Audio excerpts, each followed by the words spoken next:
A young black boy in a karate uniform gets tripped in the school cafeteria, his lunch crashing to the floor as laughter erupts.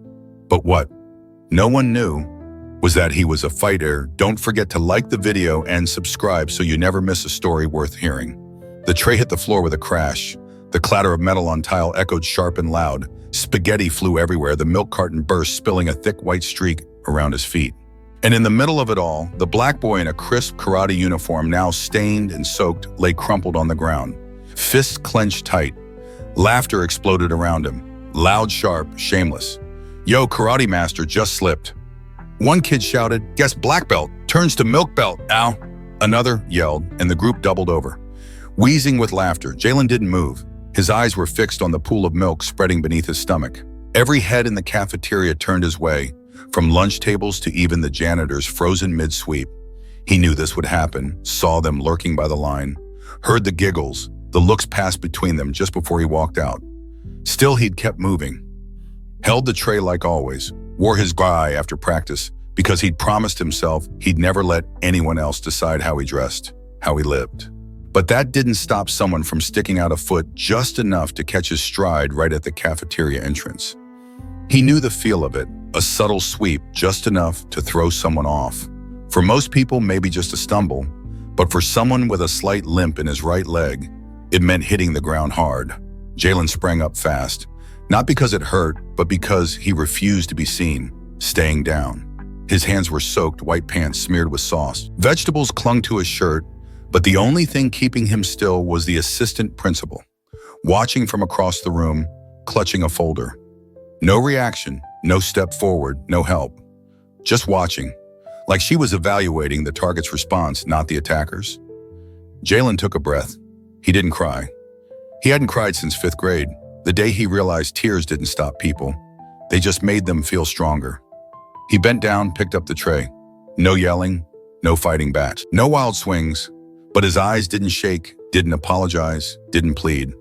The laughter started to falter when he stood upright, still holding the tray, still covered in food, staring back at each face one by one. "What's so funny?" he asked. His voice was low. Cold, no one answered. The cafeteria slowed down. One kid took half a step back, another lowered their phone. The jokes died down quick. Jalen turned and walked to the trash can, still gripping the tray. Still standing straight, he knew the whole school saw him as a joke today, but he also knew they just reminded him why he wasn't allowed to be soft. And right there in that moment, he made himself a promise. This would be the last time anyone laughed while he was on the ground. What happened in the cafeteria wasn't the first time. Jalen had gotten used to the feeling of being watched.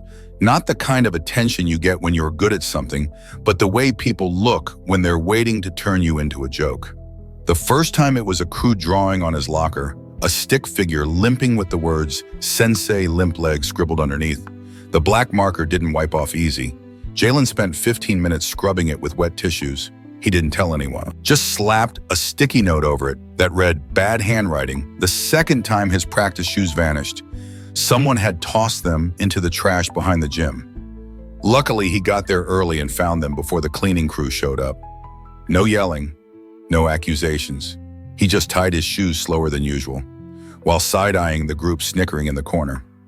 The third time someone pretended to be friendly, invited Jalen over to watch a real Japanese martial arts film. He believed them. For the first time in forever, he let himself think maybe someone actually wanted to be his friend. But when he got there, all he found was a single note taped to the storage shed door. "Welcome to the dojo of the Lonely Warrior lesson when wait outside." The shed was locked. The wind blew cold, and Jalen stood there alone, feeling it in his spine. The fourth time, his school books were tossed into a dumpster. No one admitted to it, but a video surfaced, Jalen digging through trash to rescue his homework, with the title "Ninja Hunts for Ancient Scrolls in Garbage Can." He reported it to his homeroom teacher. The response: "You should be more careful with your personal belongings." The fifth time happened just days before the cafeteria fall. Jalen had been practicing spin kicks in a quiet corner behind the school. Someone snapped a picture, then photoshopped a caption. "New special move, spin away from eye contact." The image was printed and posted on the school bulletin board the following Monday. No name, no signature. No one claimed it, but everyone knew who did it. Jalen didn't scream, didn't report anyone, didn't fight back. but he remembered every single time like a fighter memorizing his opponent's patterns. He didn't care if people thought he was weird.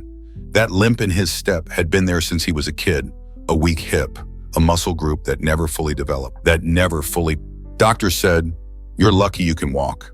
Jalen chose karate anyway, a sport everyone said requires strong, agile legs. "You don't need to be faster than them," his sensei once told him. "You just need to make sure they can't land a hit." Jalen trained with that in mind. Not to fight others, but because every kick, every balance drill, every fall and recovery was him reclaiming control over a body. People pitied or mocked, but school wasn't a dojo. Here, silence looked like weakness. Being different. It made you a target, and a martial artist who didn't fight back was just a clown in a white robe, trying too hard to look cool. Jalen knew if he didn't change the way they saw him, they'd keep going where it's crueler, more humiliating, and next time it wouldn't stop at spilled spaghetti. There was one place in the city where no one ever asked Jalen, "Why do you walk like that?" It was a small dojo behind an old corner store, paint peeling off the sign, cracked tiles on the floor. No ace, no giant mirrors. But to Jalen, it was the only place where every step he took wasn't questioned. There, nobody cared how he walked. They only cared if his kick landed, if his stance held, if he could take the pain and come back better the next day. Sensei Hiroshi, a mixed-race Japanese man in his 60s, never once looked at Jalen with pity. On Jalen's first day when he asked to train, Hiroshi just said, "Your leg's not normal." Good normal. People react too fast and sloppy, slow and steady, better than fast and broken. No pep talks, no inspirational quotes taped to the wall. Just the constant thud of fists hitting heavy bags and the same reminder. Every session, get up, repeat, train until no one dares to look down on you again. Jalen never missed a class. Not in the rain, not when it was freezing, not even when he came home late and his mom yelled about slipping grades. Because Jalen knew without the dojo, he would have lost the only reason he kept his spine straight after every public humiliation at school. In the mirror at the dojo, he didn't see a limp. He saw a fighter. Hands tight, guard up. Eyes locked in. Jalen had never hit anyone outside of training. But every kick, every guard, every breath he drilled wasn't to fight others. It was so the world couldn't break him down. One time after a locker room ambush at school left him with a ripped shirt in blood near his temple. Jalen showed up to practice late. His uniform was torn at the shoulder. Sensei Hiroshi glanced once, said nothing, just handed him a bandage, no questions. But after class, Hiroshi pulled him aside. His voice was even, calm, heavy with purpose. "You have the right to fight back," he said, "but only when you know why. Not out of rage, not because someone pushed you, but because you refuse to let fear live your life for you." Jalen didn't answer. But deep inside, he already knew.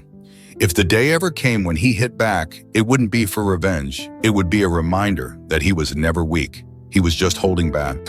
That afternoon, right after the cafeteria mess, rumors spread fast. Jalen challenged Brett to a one-on-one. It wasn't true. Jalen didn't challenge anyone. It was Brett, the biggest bully in the group football team, captain who called him out in front of everyone, right after Jalen had quietly cleaned the food off his uniform without saying a word. "Heard you do karate." Brett smirked, throwing a fake punch into the air. "Think you can take my right hook?" His friends burst out laughing. A few phones came out recording. Jalen just looked at him. "Say something, man," Brett taunted. "Or is karate just a fancy way to hit the floor?" Jalen nodded. After school backlot. Everyone froze for a second. Jalen had never fought back before. When Brett baited him, people expected silence like always, but that nod, steady, no fear, made a few of them laugh awkwardly. And then stop. After school, the backlot wasn't packed like some action movie. Maybe 10 people were there, mostly the ones who liked to watch trouble. Jalen showed up on time wearing his clean white gi, barefoot. Brett still had his jersey on. Same cocky face. "Rules?" he asked. "No hits to the head, no knees the rest." "Do what you want," Jalen said, eyes locked in. It started with a shoulder shove, Brett testing him. Jalen didn't react. But when that first wild hook came flying, Jalen slipped to the side, counter-stabbed, and swept Brett's legs clean out from under him. Brett hit the ground like dead weight. People gasped. Brett jumped up, furious. "You playing with me?" Jalen didn't respond. He just dropped into stance again. This time, Brett charged hard, both arms up trying to grab his neck. Jalen blocked with his left, drove a right hand straight into his gut, not full force, just enough to knock the breath out. Then swept his legs again. Brett hit the ground a second time harder. This time no one laughed, not because it looked painful, but because it didn't look like a fight. It looked like a demonstration. Jalen didn't fight to dominate. He fought with control, precision, no rage, no trash talk, no humiliation, just clean technique. Brett sat there red-faced, winded. But he didn't get up again. Jalen walked over, reached out a hand. "You want to learn that move? I'll teach you." No one posted the video. No one made it a meme. There was no viral underdog comeback. But from that day on, no one called Jalen the limping karate kid again. Because when they finally saw him for real, they realized he could drop any one of them. He just hadn't needed to. What happened between Jalen and Brett didn't get talked about much. No one got suspended. No complaints were filed, but something shifted after that day. Subtle, quiet, and more toxic than any public insult that came before Brett left Jalen alone. But the others didn't. On the third day after the fight, Jalen's tournament shoes disappeared. He searched every inch of the locker room and eventually found them stuffed inside a girl's bathroom, janitor closet near hall, a soaked, covered in soap, and with the laces sliced clean. Like someone was saying, "If you're so tough, walk barefoot to practice." Jalen didn't report it. That evening, he trained barefoot. When Sensei Hiroshi saw the red welts on his feet, he handed him ointment and simply said, "Sometimes people don't throw punches. They wear you down until you quit." The next day, Jalen opened his locker to find it stuffed with crumpled newspaper. Each sheet neatly folded with scribbles like, "The Invisible Legend and Best Fighter." Never invited to a birthday party. No one admitted to it. His homeroom teacher called him in, not to check on him, but to deliver a warning. "I've heard some students feel intimidated. You need to manage your presence better." Jalen said nothing. He hadn't threatened anyone, but now his silence, his calm, was suddenly the thing making others uncomfortable. A week later, someone created a fake Instagram account using his name. They posted clips of him training overlaid with captions like "Budget Karate Kid," 1,000 kicks to hit thin air. Posts spread fast. A few tried to defend him, but most comments followed the same tone. "Relax, bro. Anyone in karate can kick like that. Why is Jay always trying to be extra?" Jalen read every comment. He didn't block anyone, didn't respond. Not because it didn't sting, but because he knew he was moving in the right direction. And sometimes when people start hating you louder, it's because they've stopped seeing you as the victim. What Jalen didn't know yet was that this game wasn't over. And being good at fighting wouldn't be enough to make it stop, because to some people's strength, when it comes from someone they expected to stay weak, is the one thing they'll never forgive. Jalen's mighty silence started making people uncomfortable. Not the bullies, but the very ones who were supposed to protect him. After a homeroom session, the teacher organized an open discussion about inclusion and behavior in school environments. No names were mentioned, but the examples were clear. Some students are very talented in certain areas, but they need to learn humility. When your presence makes others feel threatened, it's no longer an achievement. It's a disruption to the learning atmosphere. The whole class turned and looked at Jalen. He didn't flinch, didn't even raise an eyebrow, but deep down, something cracked. Not because what they said was wrong, but because they only chose to speak up when it was convenient. Not when he got pranked, not when his things were trashed. Only now, when he stood too tall to ignore. Ever since the day he took Brett down, every time Jalen showed up, he brought a strange tension with him. If he walked by, conversation stopped. If he stood nearby, kids tucked their phones away. One day he walked past the vice principal's office and heard a voice inside say, "Talented, sure, but that kind of vibe can be a safety issue. These martial arts kids always feel like they've got something to prove." They started calling him the quiet danger. One lunch, while Jalen sat alone, a younger student slipped and spilled their drink across his table. Jalen stood, helped clean it up. No yelling, no blame, not a word. But the next day, his mother received an invitation to meet with school officials regarding inappropriate conduct toward a lower grade student. Reason, a situation that caused fear. Jalen didn't have to ask. He understood. They didn't need proof. Just an excuse, because he was no longer the limping kid they picked on. He was now the fighter who might snap, and in the school's eyes, that image was more dangerous than any spilled lunch tray. Jalen started keeping his distance. He stopped training behind the school, stopped wearing his GI in the halls. He pulled back not because he was afraid, but because he knew he couldn't afford another label. But even as he stepped into the shadows, he reminded himself, I didn't learn to fight so people would fear me. I learned so I wouldn't have to fear them anymore. The school's annual karate tournament was usually just a low-stakes event meant to promote sportsmanship and team spirit. But this year, something was different. Jalen signed up. His name sat quietly at the bottom of the roster. No one paid attention.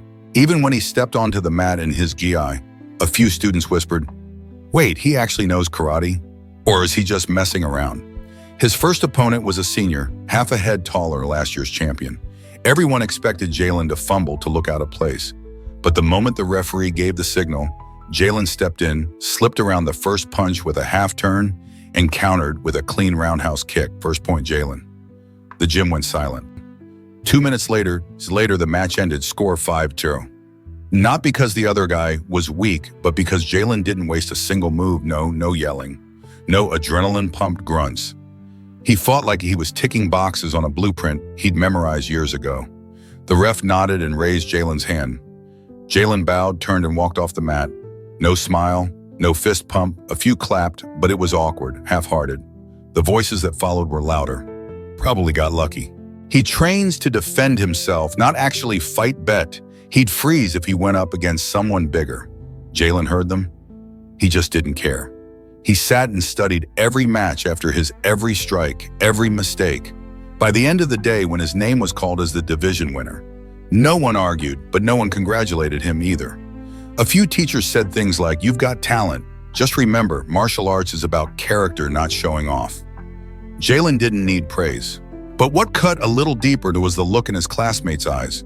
The mockery was gone, replaced by suspicion. He wasn't Jalen, the limping kid, anymore. Now he was Jalen, the one who could break your jaw if he snapped. He'd won, but no one wanted to see him win.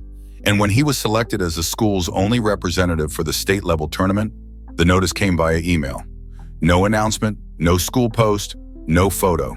Jalen stared at the plain message on his phone screen, approved for regional state karate tournament, April 13th. No congrats, no good luck, just the cold nod of a system that had no choice but to acknowledge him. And Jalen knew then, if he ever wanted to be truly seen, truly respected, he couldn't just win. He had to win so decisively. They'd have no choice but to stop looking away. News that Jalen would represent the school at the state-level tournament spread within a day, not because the school announced it, but because someone happened to spot his name on the official competition website. By that morning, the halls were buzzing. Wait, he's the real pick. Don't tell me we had no one better. And from a few who didn't even try to whisper, if he messes up out there, the whole school's gonna look bad. Jalen heard it all. Not because anyone said it to him, but because they said it loud enough for him. In class, no one said anything outright, but the tension was thick. When a teacher casually mentioned, our school has a state-level competitor. This year, not a single person clapped. Someone even muttered under their breath. Pretty sure he meant chess club. At lunch, the table where Jalen usually sat alone now had a note on it, reserved for rising stars. Non-famous folks, please stand 6 feet back. No name, no clear tone. Was it? Sarcasm or a joke didn't matter. Everyone saw it. No one sat next to him after that. Jalen started to feel it. His win had turned him into something strange, something people didn't quite know what to do with. It got worse. A group of students submitted a petition to school administration asking to reconsider and broaden the criteria for selecting state competitors. One line read, we should avoid choosing students who make others feel unsafe even if they have the skills. The petition failed, but it had been written and submitted. And the message couldn't have been clearer. We're not uncomfortable because you're weak. We're uncomfortable because you're stronger than we can accept. That night, Jalen lay staring at the ceiling, his gi folded neatly on the chair beside him. He didn't feel excited, he didn't feel afraid. He just asked himself, if I lose, will that finally make them happy? Then answered it honestly. No, they'd only be happy if I never showed up in the first place. So Jalen knew he couldn't step into that ring just to win. He had to fight to prove that his presence didn't need their permission. Not because he had anything to prove, but because, he'd stayed quiet long enough. 3 weeks before the state tournament, Jalen doubled his training time. Every afternoon after school, he went straight to the dojo sometimes, without eating, sometimes still carrying his unopened backpack. Sensei Hiroshi didn't ask questions. He just glanced at the clock and said, 12 minutes late, 50 push-ups. Jalen never complained. He understood this was the only place where everything still worked by real rules. No favoritism, no judgment, no sneering laughs. Every day he repeated the same fundamentals: horse stance, straight, punch, roundhouse kick, counter, defense, over and over until his body responded without thinking. Jalen didn't want to perform well in the ring. He wanted every strike to feel inevitable. But while his movements grew sharper, the shadow of doubt outside kept growing too. A local student at Forum started posting anonymous threads. School X sends a limper to represent them. Are we picking fighters or TikTok? Sob stories, let's see if he can win for real. Not just shadowbox in the training room. The comments were predictable. He probably got picked because of those feel-bad videos. We need talent, not some underdog storyline.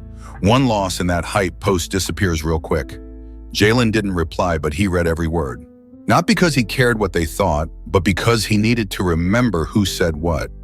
Not for revenge, but so he'd never forget who didn't believe in him. One rainy afternoon after nearly 2 hours of drills, Jalen sat breathing hard in the corner of the dojo. Sensei Hiroshi came over, placed a water bottle in front of him, and sat beside him. You know why I never tell you to keep trying? Hiroshi asked. Jalen looked over, shook his head. Because you don't need to try harder. You just need to not stop. Karate isn't about beating anyone. It's about staying yourself in places where the world keeps trying to make you forget who you are. Jalen looked down at his feet, one slightly weaker than the other, but both had carried him farther than anyone thought they could. Are you angry at them? Hiroshi asked. Jalen answered quietly. Yeah, but I'm angrier at myself for the times I wanted to quit, just so they'd leave me alone. Hiroshi nodded, gave his shoulder a firm squeeze. That's why you'll win. Because you already understand winning isn't about knocking people down. It's about refusing to let them keep you down. Day one of the tournament, a new city, a strange sports arena, a banner hung high across the gym. State Karate Tournament, Region 2 bracket. On the floor, dozens of fighters in white GEs were warming up.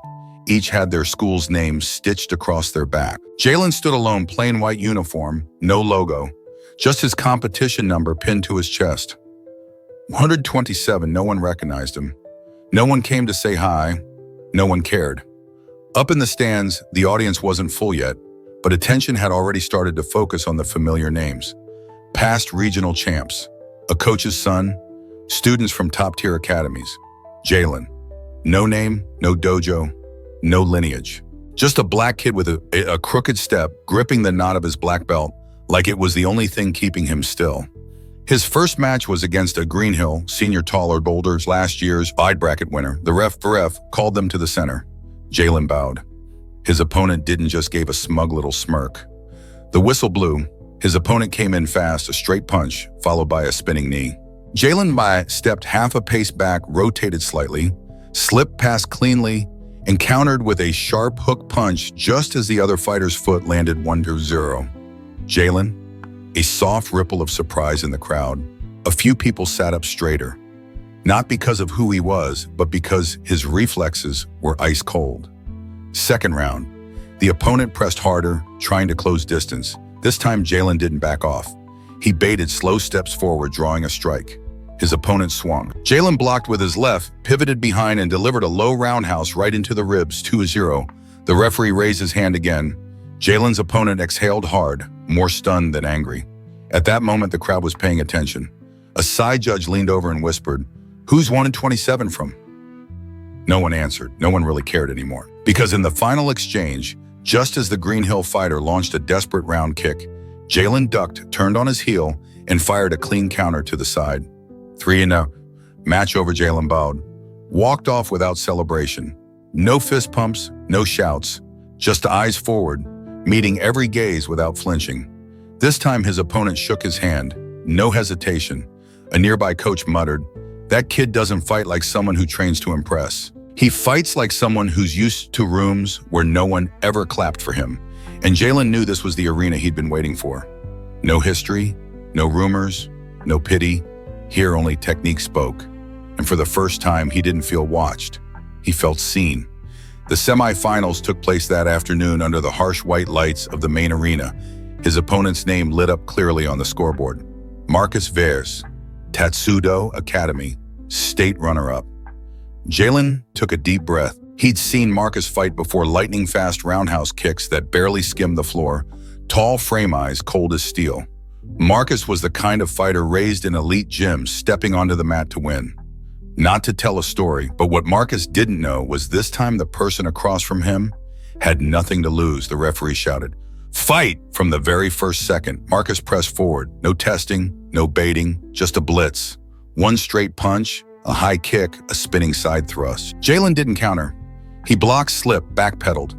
Every retreat forced his uneven legs to twist fast, recalibrate balance on the fly.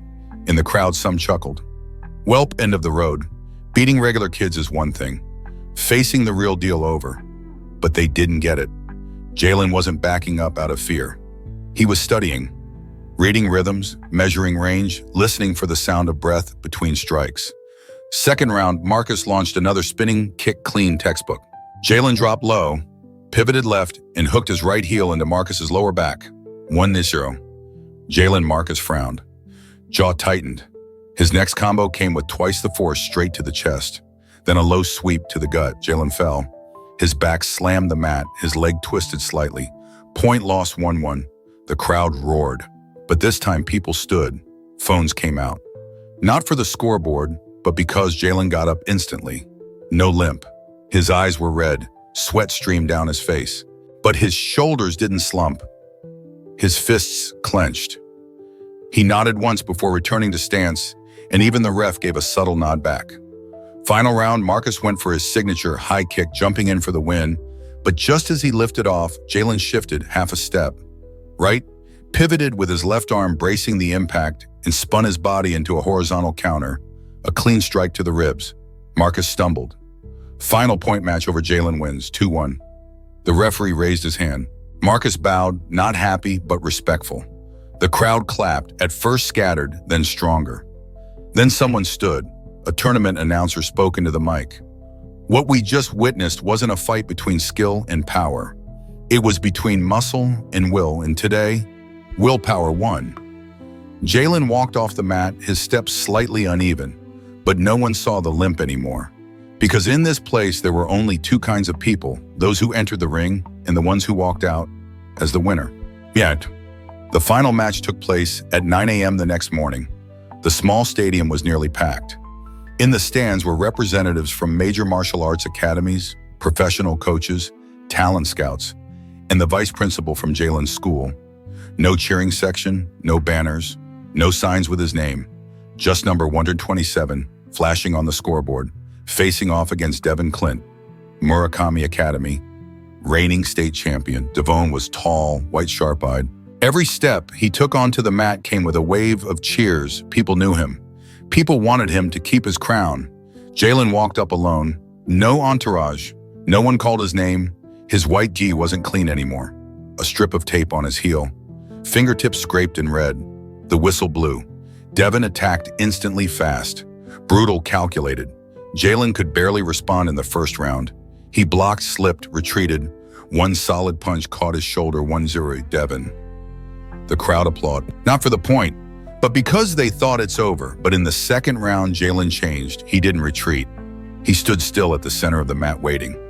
Devin struck and Jalen shifted his head just slightly, dodging by inches. Then came the counter, a spinning knee, fast and sharp, 1-1. The crowd fell silent for 3 whole seconds. Then came the whispers. Who the hell is number 127? How'd he land that kick with that limp? Round 3 final.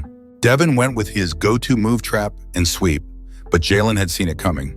He stepped diagonally forward, pivoted low, used Devin's own momentum to throw him offline, then delivered a clean left hook to the ribs. The whistle blew, hand raised 2-1. The entire stadium went still. Devin stood frozen, no protest, no arguing. He bowed. Jalen bowed back, no fists in the air, no shouting, no celebration, just standing upright, face unreadable. Then came the applause, at first an uncertain, then louder, then standing. One scout leaned to the person next to him and said, "He's got no coach, no pedigree, no hype, but he's got what most don't control in his strikes and in himself." Jalen stepped off the mat. A few people reached to shake his hand, some simply nodded. He didn't need praise because this win wasn't about proving he was good. It was about making sure no one ever looked at him again as just a kid who can throw a few flashy kicks. Outside on the official bracket board, his name had been printed. No school listed, no academy affiliation, just Jalen. Individual champion, Region 2, state finals. He stared at the line, didn't smile because he knew from now on no one would get to call him what they used to. Monday, Jalen returned to school. No banners, no announcements, no congratulatory posts. The gold medal sat quietly in his backpack. No one asked about it. He walked through the main hallway. A few glances slid past him, then quickly looked away. Some avoided eye contact, one or two, smirked and turned their backs. In the cafeteria, the same place where he once lay flat among spilled spaghetti and a broken milk carton, there was now a strange stillness. No one tripped him, no one bumped his tray, but no one sat at his table either. Silence, but not peace. Jalen heard someone mutter, "He really thinks he's VIP now." Another voice added, "Guess winning gives you an excuse to be stuck up." He understood. When the underdog wins, people don't see it as a journey. They see it as a threat. At the end of the day, his homeroom teacher asked him to stay back. She didn't congratulate him. She said there have been concerns that your behavior is uncooperative and makes others uncomfortable. Jalen looked her in the eye. "I haven't said a word to anyone." She nodded, didn't argue, but continued. "It's that silence that makes others feel excluded." Jalen almost laughed. "Back when they drew on my locker, pranked me, knocked me down in the cafeteria, no one felt I was being excluded." There was no reply. She paused and said, "You need to learn to be more collaborative. Humble martial arts is meant to promote harmony." Jalen stood up, slung his bag over his shoulder. No shouting, no outburst. "I am being peaceful," he said quietly. "It's just, no one knows what to do when a kid who used to be bullied finally learns to push back." He left. The door closed behind him softly, and in that quiet click, Jalen understood something deeper than any punch or kick he'd ever thrown. The world doesn't fear strength. It fears the ones who used to be weak and refuse to play their old role anymore. A week after the finals, footage of Jalen's match started to go viral, not posted by him. A spectator had casually uploaded a clip to TikTok with the caption, "This kid came out of nowhere and dominated the state finals." The video hit over 200,000 views in 2 days. Comments flooded in. "Who is this kid? That reaction time's insane. No way the big-name academies lost to some random. That last move was straight out of a movie." But of course, some familiar voices showed up, overhyped, honestly. Just another underdog narrative. Bet someone powerful's backing him. Jalen said nothing. No reposts, no thank yous, no clarifications. Because he knew the same people who stayed silent when he was humiliated were loud now only because of a clip, and the ones who always wanted to erase him would keep finding ways to deny the work he put in every afternoon. Jalen still trained at the dojo alone. No camera, no audience. Friday afternoon. Just as he tied his belt and stepped onto the mat, the door opened. A familiar figure walked in. Tyler, one of the kids who once tripped him in the cafeteria, who stuffed mocking notes in his locker, who pretended to be a friend, then left him standing alone. Jalen stood tall, his fists clenched, not from fear but from memory. Tyler didn't meet his eyes. He gave a small nod and spoke quietly to Sensei Hiroshi. "Want to learn?" "From the beginning." Hiroshi nodded. No questions, no judgment, just pointed toward the corner. "Clean the floor, then warm up. You're a student now, not a guest." Tyler took off his shoes, stepped forward, and knelt to wipe the mats with a towel. Jalen walked over, stopping a meter away. "No threats, no resentment," he asked simply. "You sure about this?" Tyler nodded. Jalen said nothing more. He turned back and began his own warm-up. In the mirror, he saw the reflection of two boys, one who used to throw punches from the shadows and one who used to be the target. Now kneeling side by side, wiping the floor. Standing straight, learning how to balance. No apologies, no redemption. Speeches. But sometimes starting over on your knees is the loudest apology there is. It was a quiet Saturday night. Jalen sat at the table with his mom. Dinner was simple: roast chicken, reheated rice, a glass of water. The TV played softly in the background, tuned to a local station. His mom picked at her vegetables and said, "There's a segment on school sports tonight. I heard someone from your school won something." Jalen didn't reply. He stared at his plate.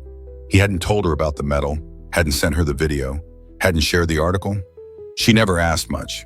She worked night shifts at the hospital, usually getting home after 8, and always tried to eat with Jalen, even if it was just for 15 minutes. To her, he was still the boy who cried when he couldn't walk at age 3, the kid who fell again and again trying to play badminton, the one who got cut from the basketball team for not being fast enough. The segment started. Slow motion footage played Jalen's spinning kick from the championship match. A caption ran beneath the screen.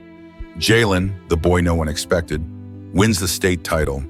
His mom froze. She set her chopsticks down, turned to look at him. Jalen swallowed hard, then said quietly, "I was going to tell you, I just didn't want you to think I was making a big deal out of it." She didn't say anything at first. Then she stood, walked behind him, and placed a hand on his shoulder. "I'm not surprised you won," she said softly.